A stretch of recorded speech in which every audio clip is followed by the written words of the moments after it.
ሰላም ሰላም ጤና ይስጥልን ውድ የፕሮግራማችን ተከታታዮች እንደምን ሰነበታችሁ? ደራሽ ቲዩቦች ነን። ሁልጊዜም ለእናንተ የምንላቸውን የጤና መረጃዎች በማድረስ ላይ እንገኛለን። አጋርነታችሁ እንዳይለየን በአክብሮት እንጠይቃለን። ፕሮግራማችንን ማስተዋወቅ የእናንተ ስራ ይሆናል። ሼር፣ ሰብስክራይብ እና ላይክ በማድረግ ተደራሽነታችንን እናስፋ እንላለን። ስንጀምር ደግሞ የደም ማነስ በባለፈው ሳምንት አይተን ነበረ። ዛሬ ደግሞ የደም ማነስ አይነቶች ከሚባሉት ውስጥ አንደኛውን እናያለን። መጀመሪያ የደም ማነስ አይነቶች ምን ናቸው ስንል አይረን ዴፊሺየንሲ አኒሚያ፣ ፐርኒሺየስ አኒሚያ፣ አፕላስቲክ አኒሚያ ኤንድ ሄሞላይቲክ አኒሚያ ናቸው። ከነዚህም የመጀመሪያውን እንይ። አይረን ዴፊሺየንሲ አኒሚያ ወይንም በብረት እጥረት የሚመጣ የደም ማነስ ነው። ይህ አይነት የደም ማነስ በብዛት የሚከሰት የደም ማነስ ሲሆን በሰውነታችን ውስጥ የሚገኘው የብረት መጠን ለሰውነታችን ከሚያስፈልገው በታች ሲሆን ማለት ነው። በብረት ማነስ ምክንያት የሚከሰት የደም ማነስን ለማስተካከል የሚሰጥ የደም ማስተካከያ ወይንም ሄማፕ በእድሜ፣ በጾታ እንዲሁም በእርግዝናና በምታጠባ እናት መሰረት ልዩነት ይኖረዋል። መለስተኛ ወይንም መካከለኛ የሆነ የደም ማነስ ምንም አይነት ምልክቶችን ላያሳየን ይችላል።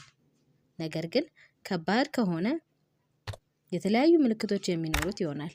ለምሳሌ ድካም ማለት፣ ለመተንፈስ መቸገር፣ የደረት ህመምና ሌሎችንም ያሳያል። ለደም ማነስ መነሻ ምክንያቶች ምንድናቸው ስንል ይህ አይነት የደም ማነስ በጊዜ ሂደት የሚታወቅ ሲሆን በሰውነታችን ውስጥ የሚገኘው የብረት መጠን በጣም ዝቅተኛ ሲሆን ይህም በተለያየ ምክንያት የሚከሰት ይሆናል። በደም ውስጥ ዝቅተኛ የሆነ የብረት መጠን መኖር፣ ከሚፈለገው በታች የሆነ የብረት መጠን ያለው ምግብ መመገብ፣ በሕክምናና በቀዶ ጥገና እንዲሁም በተለያየ ምክንያት የሚከሰት የደም መፍሰስ ሲገኝ፣ ይህም ማለት የደም መፍሰስ ሲያጋጥም ከፍተኛ የሆነ የብረት መጠን አብሮ ከደም ጋር ይፈሳል ማለት ነው። በደም መፍሰስ ጊዜ ስለሚያጋጥሙ የብረት እጥረት የተለመዱ ምክንያቶች ምንድናቸው ስንል በጨጓራ ላይ መድማት መከሰት ወይንም ቁስለት፣ የአንጀት ካንሰር፣ በተደጋጋሚ ጊዜ መድኃኒቶችን መውሰድ። መድኃኒቶች ካልናቸው ውስጥም እነ አስፕሪን ወይንም ነን ስቴሮይዳል አንቲ ኢንፍላማቶሪ ድረግስ የምንላቸው እነ አይቡፕሮፊን እና እነ ናፕሮግዜን ናቸው። በተደጋጋሚ ጊዜ ደም መለገስ ሲኖር፣ በተደጋጋሚ ጊዜ ደግሞ የደም ምርመራ ማድረግ በተለይም በጨቅላ ህጻናትና ህጻናት ላይ ይታያል። ሌላው ከባድ የሆነ በወር አበባ ጊዜ የሚያጋጥም የደም ፍሰት ሲኖር፣ አደጋዎች ሲያጋጥሙ ወይንም ቀዶ ህክምና ሲኖርና በሽንት ቱቦ ላይ የሚያጋጥም መድማት ሲከሰት ነው። በብረት እጥረት ምክንያት የሚከሰቱ የደም ማነስ ምልክቶችን ደግሞ በሁለት ከፍለን እናያቸዋለን። የመጀመሪያው በምርመራ የሚገኙ ምልክቶች ሲሆኑ ሁለተኛው በታካሚዎች ላይ የሚታዩ ምልክቶች ናቸው። የመጀመሪያው በምርመራ የሚገኙ ምልክቶች ስንል ብስባሽ ወይንም ማንኪያ ቅርጽ ያላቸው ጥፍሮች መገኘት፣ በአፍ ጎኖች ላይ ስንጥቅ መኖር፣ የገረጣ ቆዳ ማየት፣ የምላስ እብጠት ወይንም ህመም መከሰት ናቸው።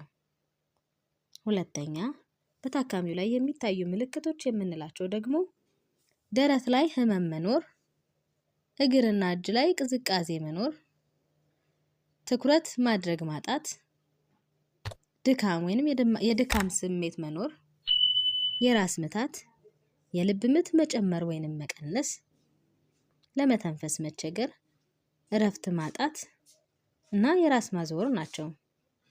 የደም ማነስን ለመመርመር ምን አይነት ምርመራዎችን ማካሄድ እንችላለን ስንል የህክምና ምርመራ እና የቤተሰብ ታሪክ መውሰድ፣ የአካላት ላይ ምርመራ ለምሳሌ ምላስን፣ ጥፍርንና ውስጣዊ ስሜትን መመልከት፣ የጣት ጥፍርን መፈተሽ፣ ልብን ማዳመጥ፣ ሆድን መስማት፣ የነርቭ ምርመራ ማካሄድ፣ የደም ማነስ ምርመራ ሲቢሲ ወይም ደግሞ ሙሉ የደም ቆጠራ፣ የአጥንት ምርመራና ተጨማሪ የደም ምርመራ ናቸው። ህክምናዎቹም የብረት ህክምናና በደም ስር የሚወሰድ የብረት ህክምና ናቸው። አደገኛ ከሆነ በደም ስር ሊሰጥ ስለሚችል ተጨማሪ የሆነ ደም መውሰድ፣ ቀዶ ጥገና፣ ኢንዶስኮፒ፣ ኮሎኖስኮፒ የምንላቸውና በብረት የበለጸጉ ምግቦችን መጠቀም ናቸው። ፕሮግራማችንን ስለተከታተላችሁ ከልብ እናመሰግናለን። በቀጣይ ደግሞ ሌሎች የደም ማነስ አይነቶችን ይዘን እንገናኛለን።